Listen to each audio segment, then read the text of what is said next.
कन्यादान लिया जाता है या दिया जाता है? सबने कन्यादान तो यदि विवाह संस्कार तो हुए होंगे। संस्कार 16 प्रकार के हुआ करते हैं।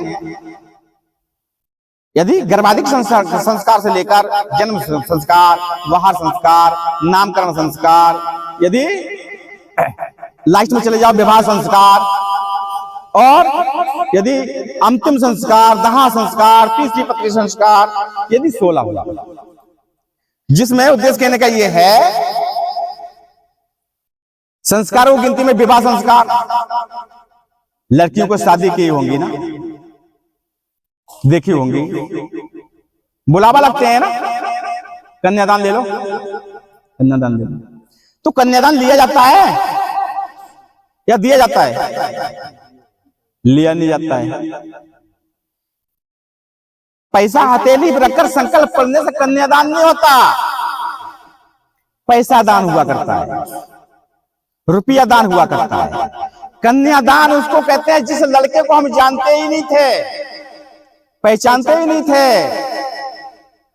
अपनी बेटी का हाथ उसके हाथ में दे देते हैं, अपनी कन्याओं के लिए, अपनी कन्या के लिए, उसके लिए दान में देते हैं। उसको कन्यादान कहते हैं। उसके चरण स्पर्श क्यों किए जाते हैं? पैर छूते हो ना, बेटा तुम्हारा छूता है ना, बेटी की तुम छूते हो ना, आखिर क्यों छूते हैं? क्योंकि उद्देश्य कहने का यह है, जो लड़की इस घर में जन्म लिया हो ना, इस घर में जन्म लिया ना, उद्देश्य कहने का यह है, बहुत बढ़िया बात है, जिस दिन वो लड़की ने जन्म लिया उसी दिन हमारी इज्जत, हमारी आबरू उसकी गोद में बैठ जाती है, उसकी गोद बैठ जाती है। हम हर समय उसके साथ नहीं रहेंगे। हमने बहुत कुछ देखा है, आपने भी देखा होगा। जो लड़की हमारा सम्मान बढ़ाते हुए अपने घर को विदा हो जाती है, तो उसके हम रेड़े हैं, बेटी तूने मेरी इज्जत को रख लिया, मैं आभारी हूं, इसलिए चरण स्पर्श किया करते हैं। और जो हमारी बेटी हमारी सम्मान को डाउन कर दिया करते हैं, उससे रोज आप चरण स्पर्श कराएं, आप नरक में नहीं जाएंगे। क्यों? बेटे में हमारा खून है तो लड़की में भी हमारा खून है। बेटी हमारा चरण स्पर्श करेगी, बेटा हमारा चरण स्पर्श करेगा तो बेटी भी हमारा चरण स्पर्श करने के हकदार है। लेकिन हम बेटी का इसीलिए ही चरण स्पर्श किया करते हैं ताकि उसके हम रेडी हैं। दूसरा उद्देश्य कहने का यह है, आज जिसको ठीक से कहा है, यदि सत्संग बहुत अच्छी बात, पर उद्देश्य कहने का यह है, सत्संग में जिसको नामदान किया करते हैं, नामदान ले लो, नामदान ले लो, नामदान लिया नहीं जाता है, ये भाग्य में होता है तो मिल जाता है। नामदान ऐसी चीज नहीं है कहीं बिक रहा है, लुट रहा है। यदि उद्देश्य कहने का यह है, भक्ति 9 प्रकार की हुआ करती है, लेकिन जप और तप तो सभी लोग जानते हैं ना। तप करने में आपका पैसा लगता है, लौंग, धूप, कपूर, सिंदूर सभी कुछ लगता है, और जाप करने में कोई पैसा नहीं लगता है। जो लोग अपनी समाधि लगा लिया करते हैं, क्या वो उठने की फुर्सत है उनकी? कुछ खरीद के लाएंगे? उनके पास क्या है, कहां से लाएंगे?